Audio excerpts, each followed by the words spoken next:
আর রব বলে যে যে আমার হুকুমের আশার অপেক্ষায় বসে থাকে, আমিও রব তাকে তাকাই থাকি, আমার ফেরেশতারাও তাকে গার্ড দিতে থাকে। সুবহানাল্লাহ।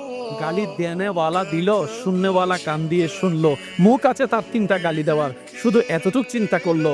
শয়তান বলে যে গালি 3টা দিছে, তুই 6টা দে। তখন ঈমান বলে যে খবরদার, লপকুশাই করিস না, মুখটা খুলিস না, আল্লাহ নারাজ হয়ে যাবে, আল্লাহ নারাজ হয়ে যাবে, আল্লাহ নারাজ হয়ে যাবে। বিচারটা রবের উপর ছেড়ে দিলাম, আমি সবর করে রইলাম আমার রবের হুকুমের অপেক্ষায়। একদিন যায়, এক সপ্তাহ যায়, এক মাস যায়, বিভিন্ন ধরনের কষ্টের উপর যখন বান্দা রবের হুকুমের অপেক্ষা করে, যখন ধৈর্যশীল হিসেবে পরিচিত হয়, রবের বান্দাদের ভিতরে যার বলা করাটা, ধৈর্য ধরাটা রবের পছন্দ হয়ে যায়, রব সাথে সাথেই বলে ইন্নাল্লাহ মা'আস সাবিরিন।